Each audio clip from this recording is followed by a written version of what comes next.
We'll be taking your calls coming up here in a few minutes and discussing the new jobless recovery, the oxymoron.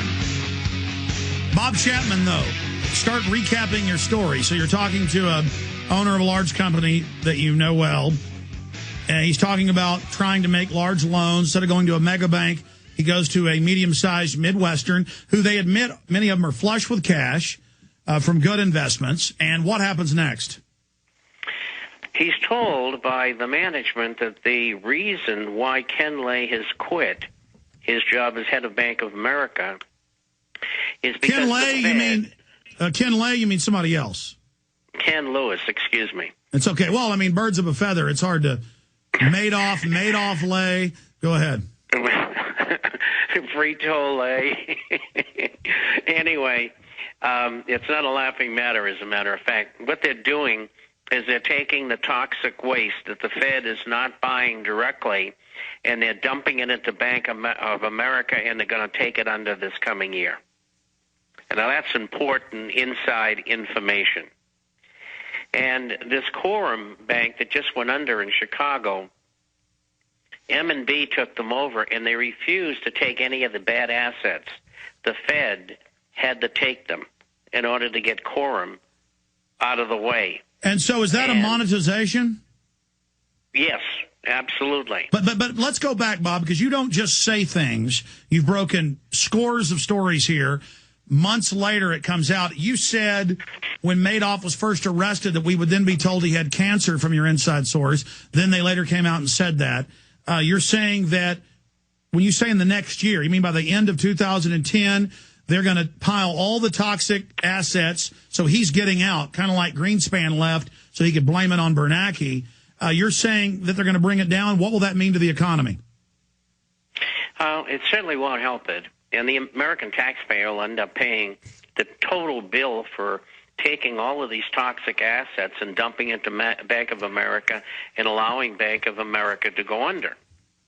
And it's going to be in the probably as much as $1 trillion, if not more, because the Fed right now is buying $1.2 trillion in toxic assets from banks and insurance companies and brokerage firms right now. And so, and incidentally, the source told me also that there were 40 banks just in the Chicago area that are walking zombies, and none of the other banks will take them over because they won't assume any of those toxic assets that they have. And so the Fed's going to have to end up taking them down, and that's why my projection over the next 4 or 5 years of 3,200 to 4,200 of 8,400 banks will go under.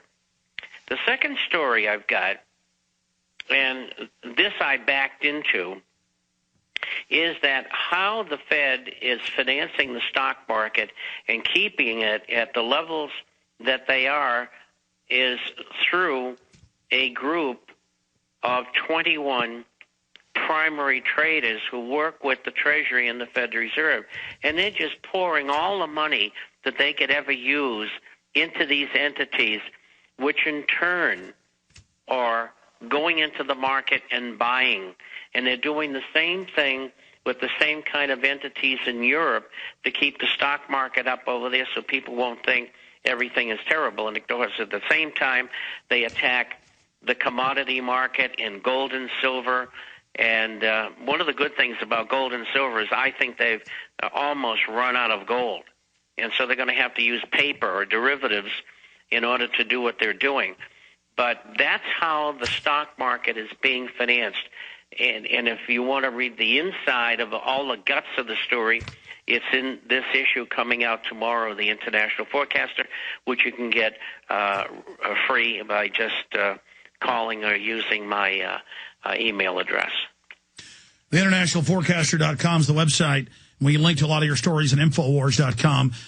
Bob, in layman's terms, explain it to people, because the mainstream media, every day when I watch television to monitor what they're up to, they say, this is something new. We know it doesn't make sense to you, but the economists at the government are experts. you're going to have a jobless recovery. You're going to lose your paycheck or have it cut or lose your job. But the big banks are doing well, and the Fortune 100 are doing good. And so that's the new gauge of the economy. You lose your job or get your pay cut or go to part-time, the working poor. And so a new booming economy is soup kitchen lines. Bob? Yeah, and it won't work, of course. And that's what I said on CBS this morning, and they went ballistic. But anyway, you can't throw money at a problem and make it work. I mean, anybody who has read any kind of history whatsoever realizes that, especially economic history. And so all this money they're spending, in the final analysis, will end up in a deflationary depression. No matter what they do, they're just buying time. They started this, the point of no return was in June of 2003. That's 7 years ago. They can't go back. They want to go back.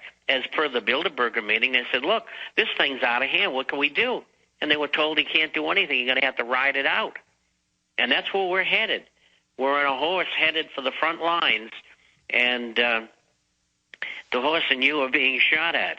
But the economy is going to continue to have the same kind of high unemployment we have now, 21.4%. If you take U6 and strip out the birth-death ratio.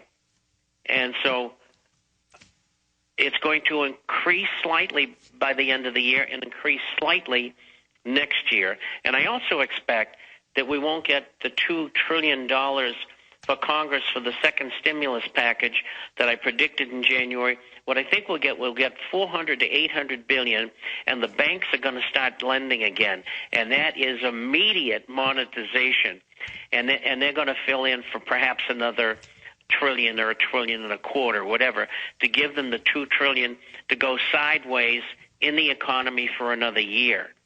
So we're going to be looking at probably a year and a half of sideways motion, but unemployment is not going to improve. Bob, the calls we have on hold, Sean, Jeff, Hannibal, Terry, Todd, and others, going to be all over the map, but I know you can comment on any of it. Been fighting the globalists for close to 50 years. But I have a few other economic questions I want to get into. And I also wanted to ask you first, did you see the editorial written that was published in hundreds of world newspapers, including the New York Times, by Ban Ki-moon, the Secretary General of the Puppet General Assembly? Obama's the real head of the UN, the head of the Security Council. And that treason right there. In fact, I want your comment on that. That was just in a few newspapers and on CNN, but saying he's now president of the world, ha, ha, ha. And they're lauding him with the Nobel Peace Prize for expanding both the wars. But I wanted to get your take on thousands of articles per week. You can go to Google News, type in world government, new world order, global governance, and there are thousands per week on each term saying world government's good, saying they're going to tax all our carbon in our homes, saying that it's to reduce population. I mean, they say world government. They all give speeches saying it. And Gordon Brown is in the news saying we want a world socialist government. But then meanwhile, other publications write articles, especially about myself, more than anybody else, saying I'm a lying, insane person. There's no world government, no carbon tax. I mean, what is the strategy here where they admit they're doing it all but say it's good, but then say none of it exists? I mean, are they just trying to condition people to get used to insane lying or just a fog of frazzled propaganda? I mean, this is getting insane. Well, I think it's propaganda, and as I pointed out a couple of days ago in Beck's program on China, 95% truth, 5% misdirection and propaganda. And it's so typical of what you pick up with the mainline media. And you're not going to get the truth. You're going to get the truth with Alex Jones and a handful of other people on the radio and a few publications, and that's about it. Although I will say, and I say this every week, we are gaining on them. We have them running, and they've made a lot of mistakes, things aren't working out the way that they'd want them to, and that's why you see the offensive that's going on for the acceptance of the idea of world government, which you just cited. And they're going to continue to do that because they want to wrap this thing up as quickly as they can and not have the economy collapse on them in the process. They will collapse the economy when they want to. Well, it's clear they're already... That will be the final takeover.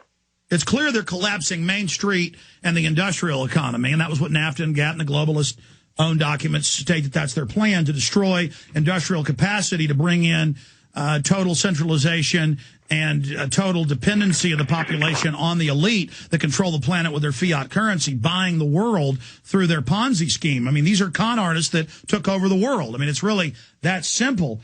But I understand why they're doing it.